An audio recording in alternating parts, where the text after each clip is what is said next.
Now, sometimes we think everybody ought to act just alike. If you're Christian, everybody said, well, we're saved alike, we ought to act alike. Well, there's difference in the way people act. Now, there's a difference in the way people act before they get saved. You know, you see people before they're saved. I've seen people that it didn't seem to be any job to them whatsoever to be joyous or happy or just seem like they have all the peace in the world and kind of happy-go-lucky type. And it's no job, it's no problem to them whatsoever. And then you can see others that before they're saved, they're kind of like me. They're cold and drab, you know, and look like they lost their best friend every day. And it seems like if they're have any joy at all, it's something they've got to really work at to get it out of them. But you see now, once we're born again and once we're saved, these same characteristics flow over into the Christian life. If you was full of joy and happiness and had lots of peace before you're saved, then even after you're saved, then that's going to be more so after that you're saved. So a person that's been cold and drab, probably that's too's going to flow over into their Christian life. Now, they're not going to be like everybody else. Everybody is different.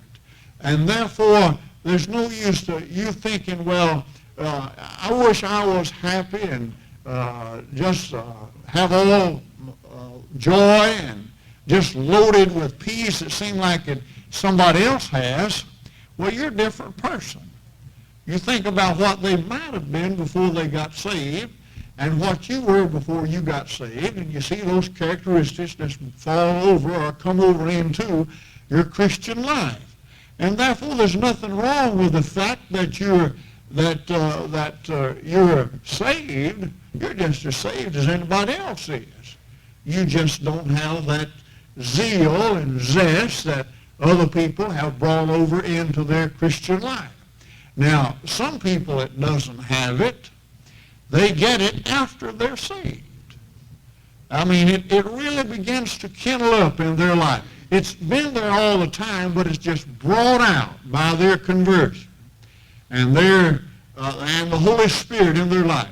It brings out of their life that joy and happiness and peace. Now, it's good for everybody to be concerned about their spiritual standing. It's good to be maybe dissatisfied with it up to a point. But don't let you, just because you don't act like somebody else acts, don't think, well, you're not saved, just as much saved as they are, because you probably are. But then they don't act like you act either, you see, because there's two different kind of people here. Now, regardless to what kind of person we were before or even after that we're saved, there's some things we need to realize as Christians this morning, and I believe, as I said, this is a time when God is needing and wanting strong Christians. That's people who are about the Father's business, about doing the business of the Father. Jesus just said now, everybody that saith, Lord, Lord's not going to enter in. Now that's plain and it's simple and it's easy to understand. Everyone that saith, Lord, Lord, is not going to enter in to the kingdom of heaven. But it's going to be the person that's on the rock. We could say that's on the beam. We could say that's in the light. We could say that's under the blood. We could say that's in righteousness.